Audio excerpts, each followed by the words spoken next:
Je ne suis pas un extraterrestre, je suis le mari d'une femme.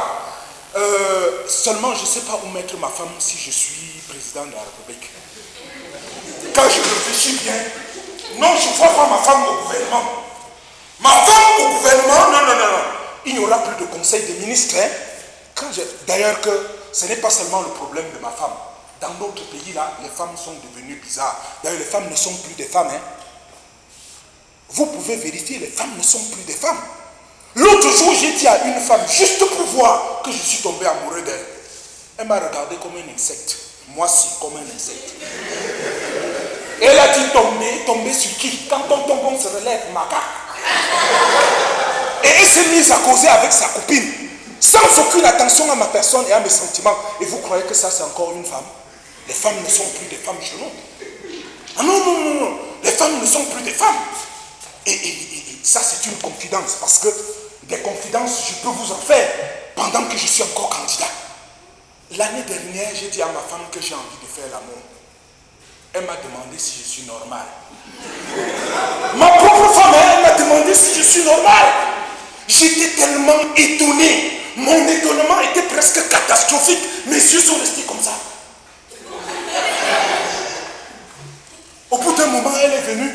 Voyant toujours mon étonnement, elle a dit, je vais dormir dans un quart d'heure. Dépêche-toi de venir faire ton amour. Je n'ai pas que ça.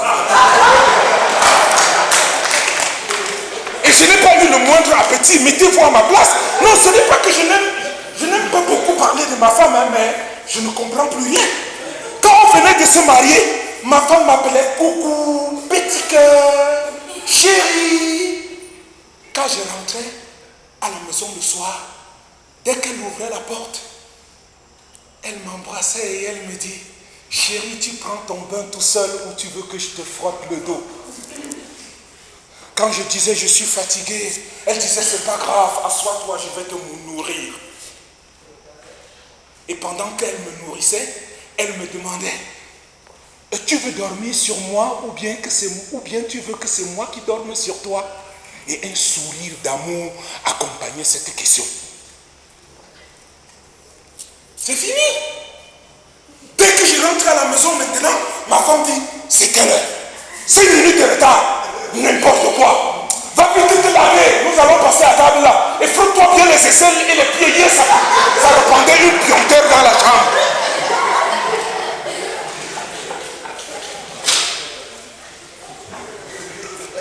Avant, je croyais que ma femme ne connaissait pas mon prénom. Maintenant, c'est ça qu'elle prononce tous les jours. Chérie là, je ne sais plus. Il n'y a plus ça dans son vocabulaire. Ah non, les femmes ne sont plus... C'est tellement difficile, hein. Ah non. Et vous, une femme comme ça au gouvernement? Ah non. Les femmes ne sont plus des femmes. Vous pouvez vérifier, hein. Giflez par exemple votre femme si vous êtes encore en location. Elle vous quitte tout de suite en disant pour moi quoi. Et quand elle est sûre que la maison est à toi pour ne pas dire à elle, elle pleure en disant dans son coin, si c'est sauvage, je pouvais savoir que je reste à la maison. Avant quand un homme mourait, sa femme pleurait. Aujourd'hui, elle fouille d'abord la maison pour garder les titres fonciers, les papiers bancaires, ceci, cela. Elle fouille les poches du mort, s'il y a de la liquidité. Et quand elle garde tout ce qui est précieux, dans un lieu précieux pour elle, elle pleure en disant, un malheur ne vient jamais seul. Mon mari est mort quand je suis allé téléphoner. Les voleurs ont dévalisé la maison. Non, les femmes ne sont plus des femmes, hein. Oh non. Non, je ne parle pas des femmes pour rien. Je prends d'abord l'exemple sur la mienne. Ah oui, je parle de ma femme, hein. Et que les femmes ne se sentent pas touchées. Ma femme, c'est le baromètre. Pour moi. Il y a un homme dans mon village, Abraham. En mourant, il a saisi le poignet de sa femme. Après sa mort, elle a tout fait dans le silence. Elle n'a pas réussi à retrouver sa main. À retirer sa main. Elle a tellement crié fort que tout le village a su qu'un homme venait de mourir. Quand la famille est arrivée, la maison était intacte. On a cru que la femme là avait le chagrin du deuil. Non. Elle avait le chagrin de n'avoir pas enlevé toute seule son poignet. Quand Quand après une fouille systématique de la maison, la femme ne trouve rien qui vaille, elle pleure pour son avenir futur et non pour le mort.